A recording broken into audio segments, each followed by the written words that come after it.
السلام علیکم۔ آج میں آپ کے ساتھ جو کہانی شیئر کر رہی ہوں، آئیے اس کو سنتے ہیں اور اس سے کچھ سبق حاصل کرتے ہیں۔ ایک بہن کہتی ہیں کہ ایک دن میں اپنے گھر کی صفائی کر رہی تھی، اتنے میں میرا بیٹا آیا اور شیشے سے ایک شاہکار تحفہ گرا دیا اور وہ ٹوٹ گیا۔ میں اس سے بہت ناراض تھی کیونکہ یہ بہت مہنگا تھا اور میری ماں نے مجھے تحفے میں دیا تھا۔ میں اسے پسند بھی کرتی تھی اور اسے ہمیشہ رکھنا چاہتی تھی۔ میں نے غصے سے اسے بلایا اور کہا، میرا رب ایسی دیوار گرائے جو تمہاری ہڈیاں توڑ دے۔ بہن کہتی ہیں، سال گزر گئے اور میں اس بد دعا کو بھول گئی اور مجھے اس کی پرواہ نہیں تھی اور نہ ہی مجھے معلوم تھا کہ وہ آسمان پر جا پہنچی ہے۔ میرا بیٹا اپنے بھائیوں اور بہنوں کے ساتھ پلا بڑھا اور وہ میرے دل میں میرے بیٹوں میں سب سے زیادہ پیارا تھا۔ میں اس کو ہوا لگنے سے بھی ڈرتی تھی۔ وہ میرے لیے اپنے بھائیوں اور بہنوں سے زیادہ نیک تھا۔ اس نے تعلیم حاصل کی، گریجویشن کیا، ملازمت حاصل کی اور میں اس کے لیے اب بیوی تلاش کر رہی تھی۔ اس کے والد کی ایک پرانی عمارت تھی اور وہ اسے گرا کر دوبارہ اس کی تعمیر کرنا چاہتے تھے۔ میرا بیٹا اپنے والد کے ساتھ عمارت کی طرف گیا اور مزدور منہدم کرنے کی تیاری کر رہے تھے اور اپنے کام کے درمیان میرا بیٹا اپنے والد سے دور چلا گیا اور کارکن نے اسے نوٹس نہیں کیا تو دیوار اس پر گر گئی۔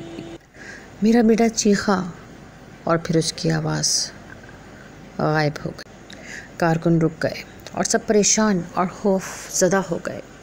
انہوں نے بڑی مشکل سے اس کو ہٹایا اور ایمبولینس آئی اور اس کا جسم لے جانے کے قابل نہ رہا تھا کیونکہ شیشے کی طرح گر کر ٹوٹ گیا تھا، تو انہوں نے اسے بڑی مشکل سے اٹھایا اور انتہائی نگہداشت ICU میں منتقل کر دیا۔ اور جب اس کے والد نے مجھے خبر کی تو میں بے ہوش ہو گئی اور جب مجھے ہوش آیا تو گویا اللہ تعالیٰ نے میری آنکھوں کے سامنے وہ گھڑی بحال کر دی وہ جس میں نے بچپن میں کئی سال پہلے اس کے لیے بد دعا کی تھی، اور مجھے وہ بد دعا یاد آ گئی اور میں روتی رہی یہاں تک کہ میں دوبارہ ہوش کھو بیٹھی۔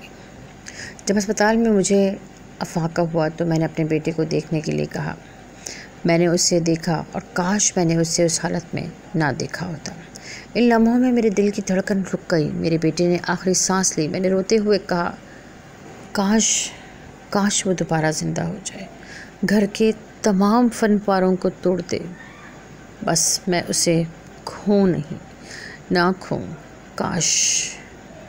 کاش میں گونگی ہو جاتی اور اس کو بد دعا نہ دیتی۔ کاش لیکن کاش لفظ کا وقت پورا ہو چکا تھا۔ ایک شخص عبداللہ بن مبارک رحمۃ اللہ کے پاس اپنے بیٹے کی نافرمانی کی شکایت کرنے آیا۔ ابن مبارک نے اس سے پوچھا، کیا تم نے اس کے لیے کبھی بد دعا کی تھی؟ اس نے کہا، ہاں۔ عبداللہ بن مبارک نے کہا، جاؤ، تم نے ہی اسے خراب کر دیا ہے۔ ہر ماں اور باپ کے لیے اب پیغام کیا ہے یہ سنیے۔ اپنے بچوں کو غصے میں بد دعا کرنے میں جلدی نہ کریں۔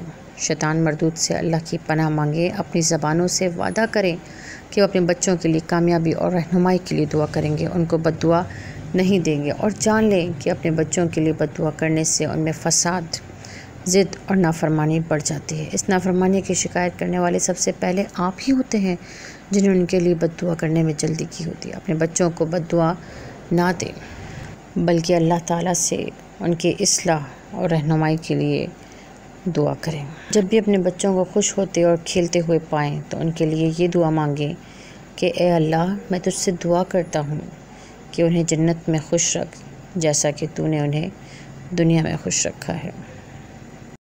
آخر میں بس اللہ تعالیٰ کے حضور میری یہ دعا ہے کہ اللہ تعالیٰ ہمیں اپنی زبانوں کو قابو میں رکھنے کی توفیق عطا فرمائے، ہمارے بچوں کے لیے آسانیاں پیدا فرمائے، کیونکہ واقعی ہم مائیں کبھی کبھار جذبات میں آ کر اپنی اولادوں کو بد دعا دے دیتے ہیں، لیکن یہ بھول جاتے ہیں کہ ہم ان کی دنیا بھی خراب کر رہے ہیں اور آخرت بھی خراب کر رہے ہیں۔ اے اللہ ہم سب ماؤں کو حوصلہ دے، صبر دے، آمین۔ ویڈیو پسند آئے تو لائک کیجیے گا اور کمنٹ کے ذریعے بتائیے گا کہ آپ کو کیسی لگی۔ نیکسٹ ویڈیو کے ساتھ پھر حاضر ہوں گی. اس وقت تک کے لیے آپ سے اجازت چاہوں گی. اپنی دعاؤں میں ضرور یاد رکھیے گا. اللہ حافظ. فی امان اللہ.